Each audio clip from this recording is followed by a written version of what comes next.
আসসালামু আলাইকুম। আমি মাইক সালফা। আজ 6 অক্টোবর 2024, 21 আশ্বিন 1431, 2 রবিউল সানি 1446। দেশের প্রধান প্রধান পত্রিকার প্রধান প্রধান শিরোনামসমূহ। সংলাপে নির্বাচনী প্রাধান্য, প্রধান উপদেষ্টার সঙ্গে সংলাপ। বিএনপিকে দিয়েই আলোচনা শুরু।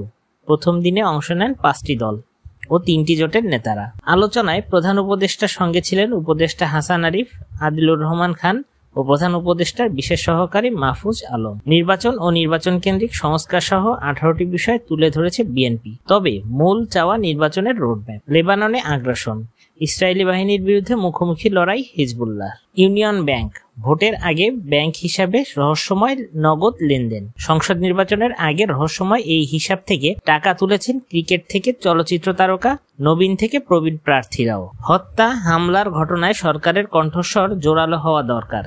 গণতান্ত্রিক অধিকার কমিটি। অন্তর্বর্তী সরকারের 2 মাস পর্যালোচনার প্রস্তাব মত বিনিময় শীর্ষক সভায় একথা বলেন অধ্যাপক আনু মোহাম্মদ। বৃষ্টি ও বন্যা পরিস্থিতি। শেরপুরে বন্যায় গৃহহীন 35,000 মানুষ। নলিতাবাড়িতে 2 ভাই সহ 4 মৃত্যু, নিখোঁজ 1। ঝিনাইগাতি ও হালুয়াঘাটের বিপুল সংখ্যক মানুষ পানিবন্দী।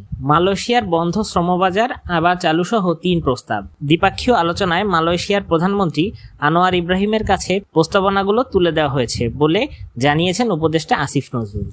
আলোচনা সভা। সামরিক আইন সংস্কারে কমিশন গঠনের দাবি। সামরিক বাহিনীকে রাজনীতিমুক্ত এবং আওয়ামী লীগ আমলে রাজনৈতিক কারণে চাকরিচ্যুতদের পুনর্বহালের দাবি। গণমাধ্যমের জন্য সরকারের নিয়ন্ত্রণমুক্ত কর্তৃপক্ষ দরকার। কোন সংস্কারে স্বাধীন হবে মিডিয়া শীর্ষক সংলাপের আয়োজন করেন ভয়েস অফ রিফর্ম। মৌসুমের শেষ সময়ে চোখ রাঙাচ্ছে ডেঙ্গু।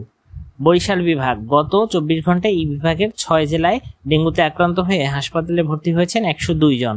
এটা চলতি বছরের সর্বোচ্চ। লেবানন ইসরায়েল সংঘাত। 1 সপ্তাহে সর্বাত্মক যুদ্ধের কিনারায় মধ্যপ্রাচ্য। গত এক সপ্তাহে লেবাননে ইসরায়েল হামলা এবং ইসরায়েলে ইরানের ক্ষেপণাস্ত্র হামলায় এই পরিস্থিতি সৃষ্টি হয়েছে। গত 7 দিনের মধ্যে ইসরায়েলি বোমায় সশস্ত্র গোষ্ঠী হিজবুল্লাহ নেতা হাসান নাসরুল্লাহ খুন হয়েছেন। বিমান হামলার পাশাপাশি ইসরায়েলি সেনারা লেবানন সীমান্ত অতিক্রম করে স্থল হামলা শুরু করেন। যুক্তরাষ্ট্রের প্রেসিডেন্ট নির্বাচন। 1 মাস আগেও এগিয়ে থাকলেন কমলা। ট্রাম্পের চেয়ে 2 পয়েন্টে এগিয়ে রয়েছেন কমলা। কমলার সমর্থন 48% এবং ট্রাম্পের 46%। মধ্যপ্রাচ্যের সংঘাত। এই তাণ্ডব নৃত্য ইসরায়েল ইরান উভয়ের জন্য বিপজ্জনক। সেমিনারে ব্যবসায়ীরা। ব্যবসার পরিবেশের উন্নতি দাবি। ঢাকা চেম্বারের সেমিনারে তারা বলেন, শুধু প্রবাসী আয় দাতাদের ঋণ ও সহায়তায় দেশ চলবে না, ব্যবসায়ীদেরও সব ক্ষেত্রে অন্তর্ভুক্ত করতে হবে। বিশ্বব্যাংকের নতুন প্রতিবেদন। বিশ্ব বাণিজ্যে বাংলাদেশ 4র্থ সারিতে।